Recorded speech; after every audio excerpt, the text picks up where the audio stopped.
try to write something really crappy. Because if you can't write something bad, if you're so afraid that you're going to write something bad, you'll never be able to write anything good. And it just freezes you up and it keeps you from doing anything. And you begin to think that being a writer is a mystical state that is bestowed upon you from the heavens. Which, well, I don't know, maybe from Melissa, but it's really not the state. Or from hell.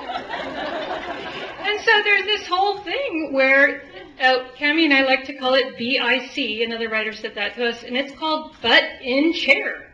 Stick your butt in the chair and do your writing, because the only difference between a writer and someone who's not a writer is writing. It's like a little known secret. Margie, do you write in the chair? No, I operate at a more sophisticated level, which is called BIB, or butt in bed, which I find to be highly effective, but I wouldn't suggest you try that at home until you've mastered the first level of BIC.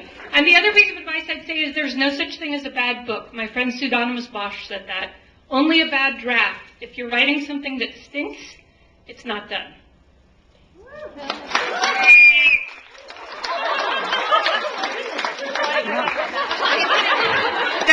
That the speaker does not agree. I would also like to recommend that we're going to try and get Sarah Reese Brennan to write her writing blog.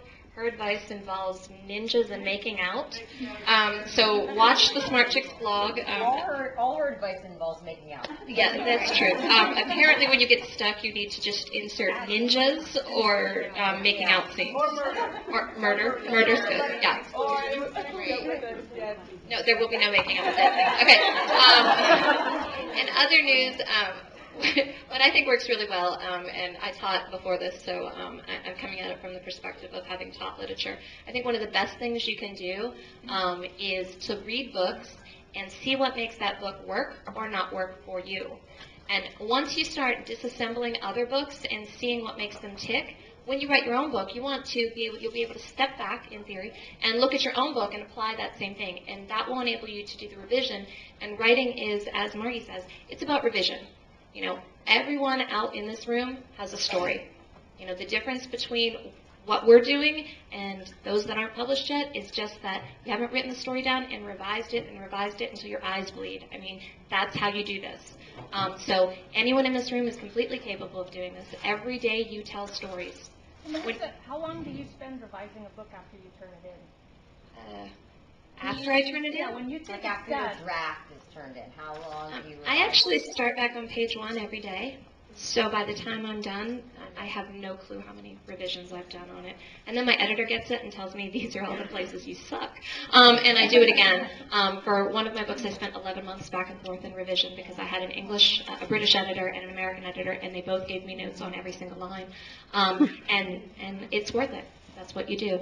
But keep in mind that each of you are telling stories every day. When you talk to your friends, when you talk to your family about your day at work, your day at school, you're telling a story. Okay, so you are completely capable of it. So that's my other bit of advice. Believe in yourself because you can totally do this. Woo!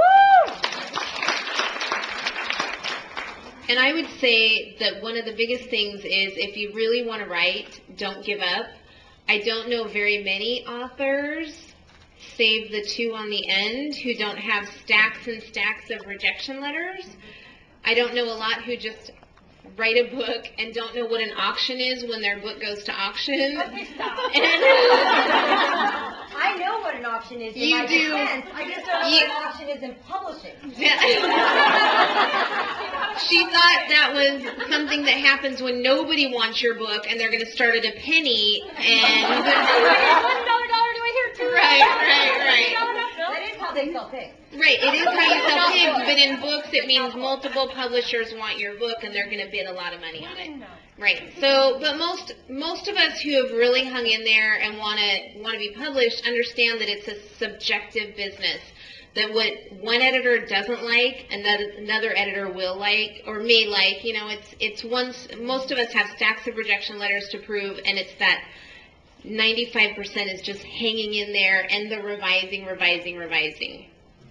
Also, if you ever are tempted to give up, go to rejection letters online. Yeah. It is the best thing in the whole world, like telling George Orwell, animal stories don't sell in America. And started telling Stephen King, Carrie, there will never be a market for this. And Melissa Marr has a great story about this. So the week Wicked Lovely came out, it debuted on the New York Times, which was kind of cool. And that same week, I got a letter from an agent telling me that my book was utterly unmarketable and they wouldn't be offering me representation. So there's just proof that it is totally subjective. Wow. That's awesome. Went off, which is cardinal rule number 1 for starting a novel that you don't do. How'd you get away with that? Okay, every single person tell me how you got away with your first line or the worst thing you did in your book now. Someone wrote us an email, no prologues. I have a prologue in every book. I'm always being told you cannot sell a book with a prologue. All mine have them. Yep. Drawing a blank. You say carrot. Yeah, I have prologues in every one, and my editor has not complained yet. It was really easy for me to write Mimi, and Skylar was really hard. My editor said, "Oh, Skylar, we gotta work on her." Is me because she's me? No. Okay, next question. Okay, up here. Because I only have 3-inch heels on. How much money did you make selling your first book? What is the thing you got? What is